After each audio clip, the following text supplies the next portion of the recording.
Welcome friends, कानून का ज्ञान विद एस के यूट्यूब चैनल में। दोस्तों, आज मैं आपसे बात करूंगा कि जो मैट्रिमोनियल केसेस होते हैं, घरेलू हिंसा के जो केसेस होते हैं, जैसे कि सेक्शन 125 का हो गया, डीवी एक्ट हो गया, डाइवोर्स का केस हो गया, 498 हो गया, तो क्या ऐसे केसेस भी ट्रांसफ़र हो सकते हैं एक जगह से दूसरी जगह? यानी कि आप मान लीजिए रह रहे हैं किसी एक स्टेट में, दिल्ली में रह रहे हैं और आप बॉम्बे में ट्रांसफ़र चाहते हैं केस का, तो क्या आपका केस ट्रांसफ़र हो सकता है? आज मैं दोस्तों सिर्फ इसमें स्टेट के बारे में आपको बताऊं, डिस्ट्रिक्ट या एक ही स्टेट के अंदर का नहीं बता रहा हूं, मैं आपको एक स्टेट से दूसरी स्टेट का बता। तो दोस्तों चलिए बताता हूँ आपको मैं पूरा प्रोसीजर।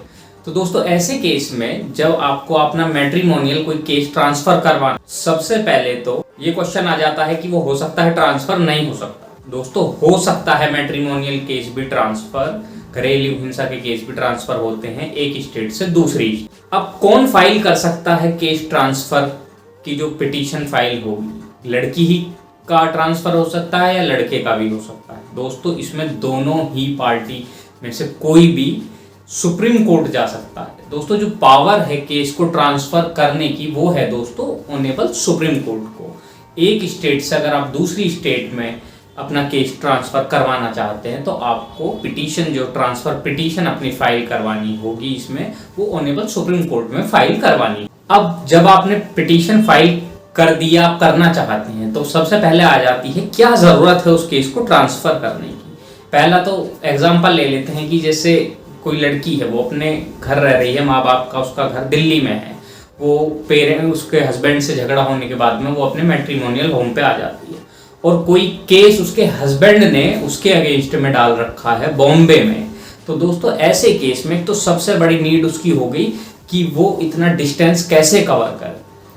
अगर उसके साथ कोई बच्चा भी है उस मैरिज से, अगर उनका कोई बच्चा भी हुआ है उस सैड वेडलॉक से, तो दोस्तों ऐसे केस में जो ट्रांसफ़र है केस का, वो मजबूत हो जाता है, क्योंकि एक तो लड़की होगी, दूसरा उसके साथ में वो बच्चा हो गया, तो कहाँ से वो उसके एक्सपेंसेस देगी आने जाने के।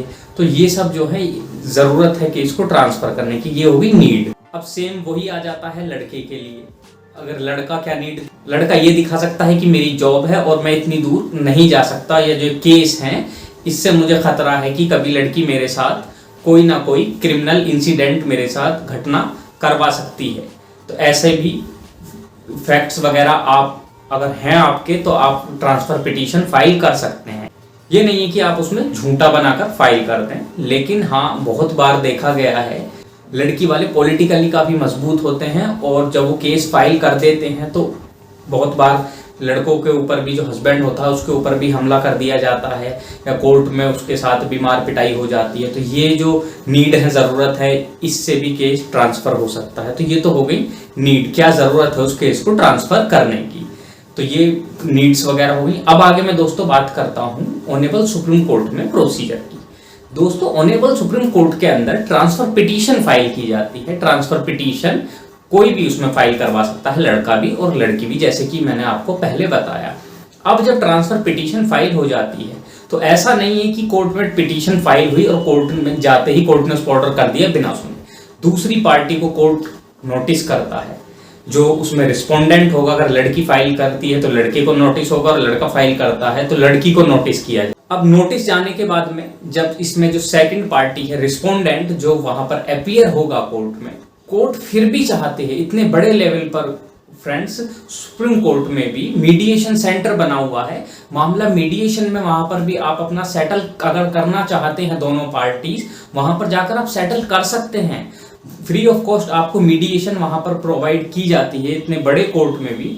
तो जो मैटर है आपका मैट्रिमोनियल जो केस है, वो निचली अदालत से लेकर ऑनरेबल सुप्रीम कोर्ट तक भी दोस्तों आपको सुलटाने के बहुत मौके मिलते हैं। वैसे तो ऐसे जो केसेस हैं मैट्रिमोनियल केसेस, वो आपसी आप बैठकर सुलटा लें, वो ज़्यादा अच्छा रहता है। तो अब दोस्तों जब दूसरी पार्टी वहाँ चली जाती है ऑनरेबल सुप्रीम कोर्ट में, तो कोर्ट उसके भी तथ्य सुनता है, फैक्ट सुनता है, उसकी भी बात सुनता है। ये नहीं है कि अगर लड़की ने फाइल किया है तो मैटर ट्रांसफ़र हो ही जाएगा। उसमें भी ये देखा जाता है कि क्या लड़का उसे एक्सपेंसेस आने जाने के वहाँ के दे रहा है, उसके ऊपर एक्सपेंसेस बंधे हुए हैं, उसका खर्चा जो है बंधा हुआ है। तो बहुत सी चीजें होती हैं वो कोर्ट डिसाइड करता है कि इस पिटीशन में क्या करना है पिटीशन को देखते हुए।